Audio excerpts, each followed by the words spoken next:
जय शक्ति। पिछले अवतरण में हमने जाना कि अंतर्वेदना की जो चिंगारी है वो यदि बुझ जाती है तो फिर कुछ नहीं हो सकता है। अंतर्वेदना की जो चिंगारी है उसी से सारे के सारे काम होते हैं। हमने देखा कि साधक खूब घूमता है, देखता है, अनुभव करता है, लेकिन वो जब जानता है कि अनेकों संस्थाओं में इस प्रकार का कार्य हो रहा है, लेकिन फिर भी जो बाहरी चमक है वो तो है लेकिन अंदर कुछ नहीं है, उसको जो उसका कारण पता चलता है, उस कारण को उसको पता चलता है कि वो उनकी पीड़ा समाप्त हो गई है। अर्थात कि यदि व्यथा नहीं है, पीड़ा नहीं है, तो फिर कोई कार्य नहीं हो सकता। लेकिन साधक के अंदर अभी वो पीड़ा जागृत है, वो व्यथा जागृत है, कुछ करने की जो भूख है वो जागृत है, इसलिए वो कुछ न कुछ करना चाहता है। आज हम तीसरा अवतरण पढ़ते हैं कि अपनी मानस वेदना ने मुझे निश्चल नहीं रहने दिया। मरु प्रदेश में त्रिषित मृग की भांति विवेक शून्य होकर मैं अंधकार में पथ ढूंढने को बाध्य हुआ। खूब भटका, ठोकरे खाकर धराशायी हुआ, मस्तक विदीर्ण हुआ, रुधिर बह चला, क्षीण काय पराजित मना हो मैं कर्म संन्यास की ओर उन्मुख हुआ। आत्मलघुत्व की हीन मनोवृत्ति से पराभूत हुआ मैं अश्रु जल से असफलता कालिमा को धोने लगा। कारण था सम्यक ज्ञान का अभाव। ये तीसरा अवतरण है मेरी साधना का, आयुवांश जी लिखित। पहली पंक्ति की अपनी मानस वेदना ने मुझे निश्चल नहीं रहने दिया। साधक के अंदर, साधक के मन में एक व्यथा थी, एक वेदना थी, एक पीड़ा थी। समाज के प्रति कुछ करने की पीड़ा थी, समाज की स्थिति को देखकर वो व्यथित था, और उस व्यथा को मिटाने के लिए जो वेदना हो रही थी, जो पीड़ा हो रही थी, उसे वो सो नहीं सकता था, वो बैठ नहीं सकता था, वो निश्चल नहीं हो सकता था। इसलिए उस पीड़ा ने उनको चलने के लिए बाध्य किया। और चलने के लिए बाध्य करने पर आगे बताते हैं कि मरु प्रदेश में त्रिषित मृग की भांति विवेक शून्य होकर मैं अंधकार में पथ ढूंढने के लिए बाध्य हुआ। जिस प्रकार से एक हिरण रेगिस्तान में प्यासा मरता है और प्यास को बुझाने के लिए इधर उधर भटकता है, उस पानी को देखने के लिए, उस पानी को प्राप्त करने के लिए। और हम जानते हैं कि रेगिस्तान में जब सूर्य की किरणें पड़ती है तो दूर दूर तक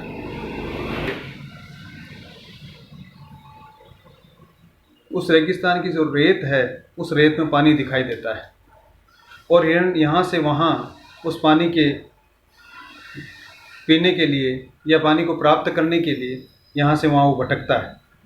और जब दौड़ लगाता है, आगे पहुँचता है, तो वहाँ पानी ना होकर वो मिट्टी दिखाई देती है, रेत ही दिखाई देती है, और उससे उतनी ही दूरी के ऊपर फिर से पानी दिखाई देने लगता है, और वो हिरण वापस वहाँ के लिए भटकता है। और कहते हैं कि वो हिरण बार बार इस प्रकार भटक कर हार जाता है, थक जाता है, घायल हो जाता है। तो मरु प्रदेश में त्रिषित मृग की भांति जो मरु प्रदेश है, जो रेगिस्तान है, उसमें जो प्यासा हिरण है, वो जब विवेक शून्य होकर अपनी बुद्धि को काम में नहीं देता है, क्योंकि विवेकहीनता आ जाती है, और अंधकार में पथ ढूंढने को भटक जाता है। यानी वो पानी है ही नहीं, वो जल है ही नहीं, और वो उसके लिए बार बार उसके लिए वो भटकता है। इसी प्रकार से साधक के लिए कहा गया है कि जब उसकी मानस वेदना है, उसकी पीड़ा है, उसकी व्यथा है, उस व्यथा ने जब उसको निश्चल नहीं होने दिया है, उसको बैठने नहीं दिया है, तो वो आदमी के पास में मार्ग तो नहीं है, उसके पास किसी प्रकार का कोई लक्ष्य नहीं है, वो क्या करना है वो पता नहीं है, लेकिन अंदर इस प्रकार की एक पीड़ा है। उस पीड़ा के कारण वो इधर से उधर भटकता है, जिस प्रकार से हिरण रेगिस्तान में भटकता है। खूब भटका, ठोकरें खाकर धराशायी हुआ, मस्तक विदीर्ण हुआ, और रुधिर बह चला।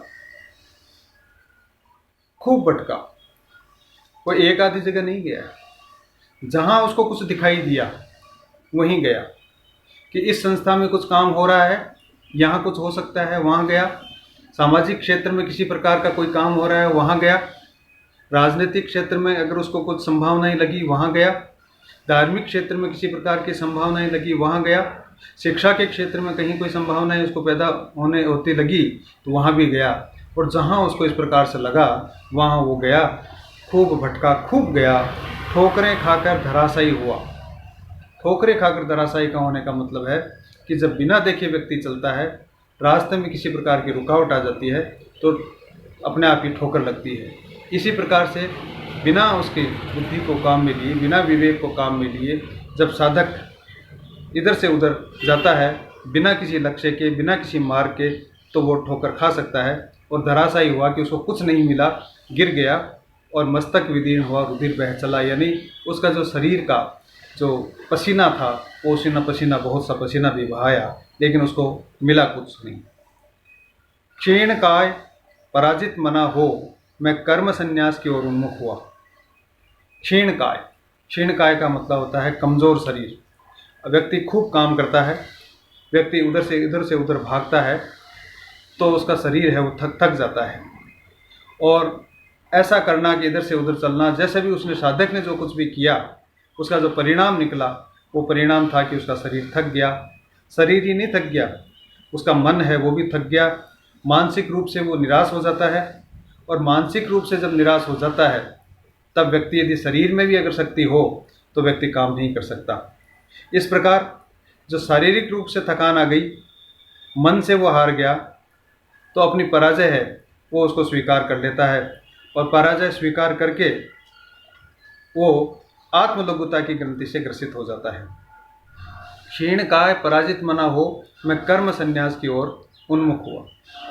कि व्यक्ति थक गया, अब शरीर में कोई शक्ति नहीं रही, मन में किसी प्रकार की शक्ति नहीं है, बुद्धि किसी तरह का काम नहीं कर रही है, तब वो कहता है कि इस प्रकार से जब ये कोई काम हो ही नहीं रहा है तब मुझे ये काम मुझे करना ही नहीं चाहिए, और वो कर्म संन्यास के में ये काम है, इस काम को ही मैं छोड़ दूं, क्योंकि उसके अंदर आत्मलघुता की हीन भावना आ चुकी है कि ये ऐसा काम है, ये बहुत बड़ा काम है, ऐसा काम है वो मैं नहीं कर सकता।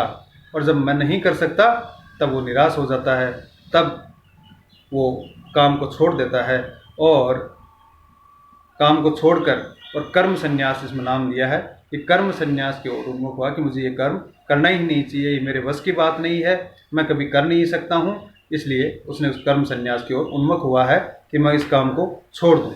तो आत्मलघुत्व की हीन मनोवृत्ति से पराभूत हुआ, यानी ये मन से थक गया है कि बहुत ऐसा काम है कि जो मेरा जैसा व्यक्ति है वो इस काम को नहीं कर सकता है, मुझ में इस प्रकार की योग्यता नहीं है, मुझ में इस प्रकार का सामर्थ्य नहीं है, और इस प्रकार से वो अश्रु जल से असफलता कालिमा को धोने का प्रयास करता है। फिर आदमी रोता है, उसके आंसू आ जाते हैं, कोई काम उससे नहीं, जिस प्रकार से बच्चे हैं वो प्रयास करते हैं और जब प्रयास करने के बाद में असफल हो जाते हैं तो वो रोने लगते हैं, वो अश्रु बहाने लग जाते हैं। इसी प्रकार साधक इस प्रकार का काम करते करते करते जब थक जाता है, उससे नहीं हो पाता है, उसका कोई परिणाम शून्य आता है, परिणाम किसी प्रकार का निकलता नहीं है, असफल हो जाता है, तब वो भी बैठकर अश्रु बहाने का कार्य करने लग जाता है। और अश्रु वही बहाता है जो कमज़ोर होता है, जो अपने आप को हीन भाव महसूस करता है, तब वो सपने को छोड़ देता है जिस सपने को उसने शुरू में लिया था, और कर्म को छोड़कर कहीं अन्यत्र कार्य में लगने का प्रयास करता है। और ये जो अश्रु बहाने का काम है, वो जो असफलता है उस असफलता को छुपाने का काम है, इसीलिए अश्रु बहाया करता है, बहाते हैं। तो आगे इसमें लिखा है, धोने लगा, कारण था सम्यक ज्ञान का अभाव। सम्यक ज्ञान का अभाव का मतलब है, सम्यक ज्ञान होता है ठीक प्रकार का ज्ञान, कि जो संतुलित ज्ञान होता है, कि जो जिस कार्य के लिए जैसा ज्ञान होना चाहिए वो ज्ञान, तो इस ज्ञान का उसके पास में अभाव था।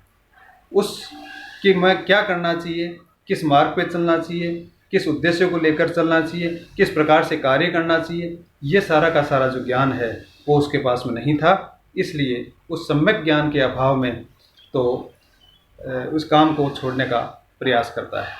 ये था हमारा तीसरा अवतरण। अब हम चौथे अवतरण की ओर चलते हैं। चौथा अवतरण पहले एक बार हम पढ़ लेते हैं। मेरे मानस प्रदेश पर भौतिक विफलता के अवसान की सरिता दो धाराओं में प्रवाहित होने लगी। आत्मविसर्जन की धारा का उद्गम मेरे मानस स्थल का क्षुद्र अहम था। कर्म त्याग की प्रेरक शक्ति थी मेरे द्वारा अनुभूत ज्ञान की अपूर्णता। अंतर्द्वंद्व की आंधी से मेरी आत्मा कंपित हो उठी।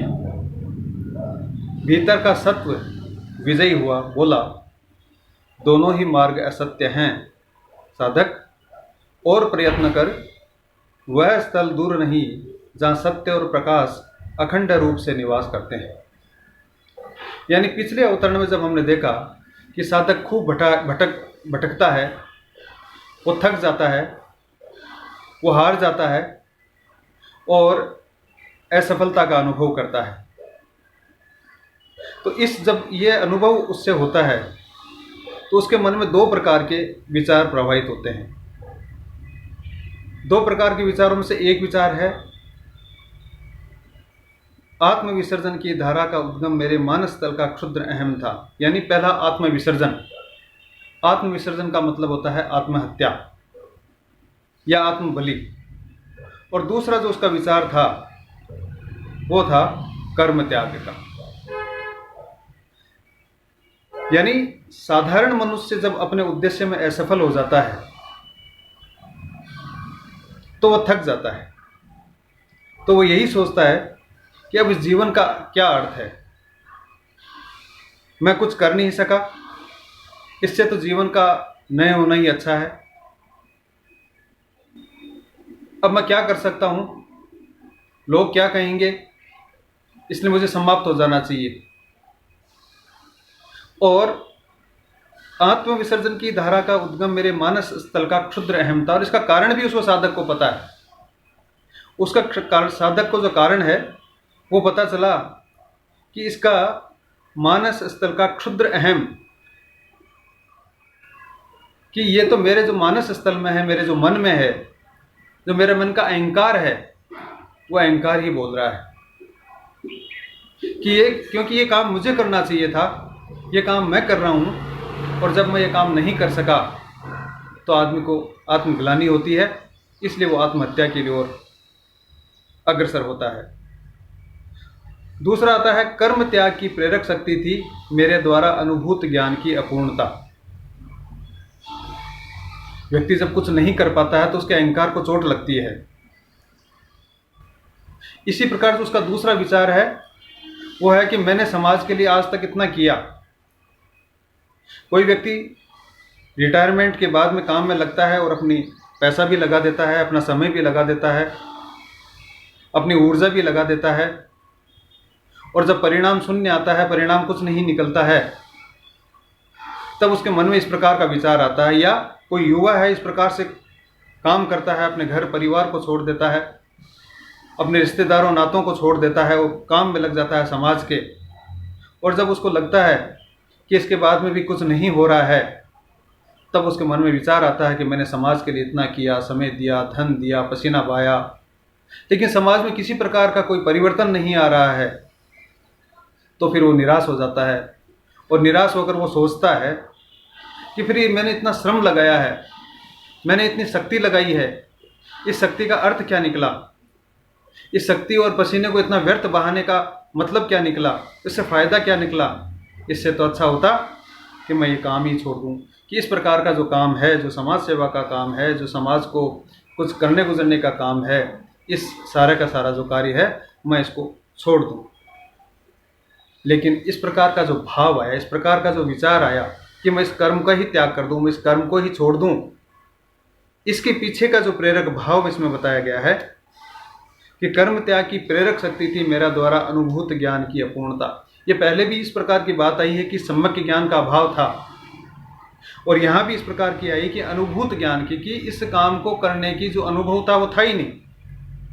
जो अनुभव से जो ज्ञान प्राप्त किया जा सकता है, किसी कार्य को करने के बाद में इसका क्या परिणाम आता है, इसको करने से क्या परेशानी आती है, किसी प्रकार की क्या कठिनाई आती है, ये सारा इस प्रकार का जो भान था, इस प्रकार का ज्ञान था, वो उसका अपूर्ण था। आगे बताया है कि अंतर्द्वंद्व की आंधी से मेरी आत्मा कंपित हो उठी। इस प्रकार की जो दो विचार इसके हृदय के अंदर इस प्रकार के उठ रहे हैं कि मैं इस प्रकार से जो मेरा आत्महत्या कर लूँ, मेरा आत्मविसर्जन कर लूँ, या मैं इस काम को ही छोड़ दूँ, इस कर्म का मैं त्याग कर दूँ, इस प्रकार का अंतर्द्वंद है में वो मेरी आत्मा कंपित हो उठी कि अंदर ही अंदर, क्योंकि उसकी एक पीड़ा थी, कुछ कर गुजरने की चाह थी, इसलिए इस प्रकार की जो भावनाएं आती है तब अंदर ही अंदर एक प्रकार का अंतर्द्वंद चलता है, इस प्रकार का एक युद्ध चलता है और उस युद्ध से उसकी आत्मा है जो कंपित हो उठी, भीतर का सत्व विजयी होगा। एक होता है सतोगुण, एक होता है तमोगुण। अंदर हमारे जो सतोगुण है वो सतोगुण जब तमोगुण पे भारी पड़ गया तो सतोगुण है वो विजयी हो गया तो उस वहाँ से फिर से एक आवाज़ उठती है। आवाज़ क्या उठती है कि जिसने अपना स्वधर्म और कर्तव्य का ज्ञान होगा वो कभी भी कर्म त्याग की बात नहीं कर पाएगा, वो कभी भी अपने आत्म विसर्जन की बात नहीं कर पाएगा, क्योंकि उसको इस प्रकार का ज्ञान हो जाता है कि मेरे स्वयं के प्रति मेरा क्या कर्तव्य है, मेरे परिवार के प्रति मेरा क्या कर्तव्य है, मेरे समाज के प्रति मेरा क्या कर्तव्य है, मेरे राष्ट्र के प्रति मेरा क्या कर्तव्य है, मेरा स्वधर्म क्या है, मेरा वास्तविक जो कर्म है वो क्या है। इस प्रकार के जो विचार जब उसके आता है तो वो निराशा दूर होती है। इस प्रकार का जो सत्व है उसके अंदर विजयी हुआ और आत्मा की इस प्रकार की आवाज़ उठी कि तुम्हारा जो कर्तव्य कर्म है उस कर्तव्य कर्म को ही तुम्हें करना है। तब वो आवाज़ जो क्या उठती है कि दोनों ही मार्ग असत्य है, कि जो तुमने आत्मविसर्जन का काम किया है, जो मन में आई है, या तुमने कर्म त्याग की जो बात आई है, ये दोनों ही बात झूठी है, यह असत्य है।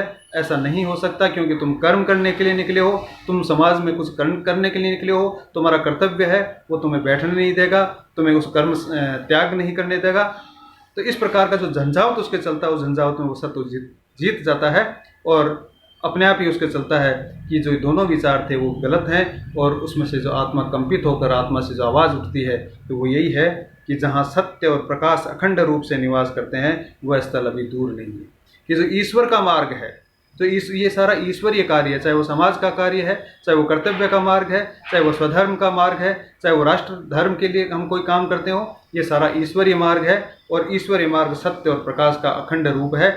इसलिए वो इसके अंदर वो ईश्वर निवास करते, इस कार्य के अंदर ईश्वर निवास करते हैं और जब ईश्वर निवास करते हैं तो व्यक्ति के अंदर इस प्रकार की आती है कि निराश नहीं होता, वो निराशा दूर हो जाती है और इस प्रकार से वो कर्म करने के लिए प्रेरित होता है। जय संसार।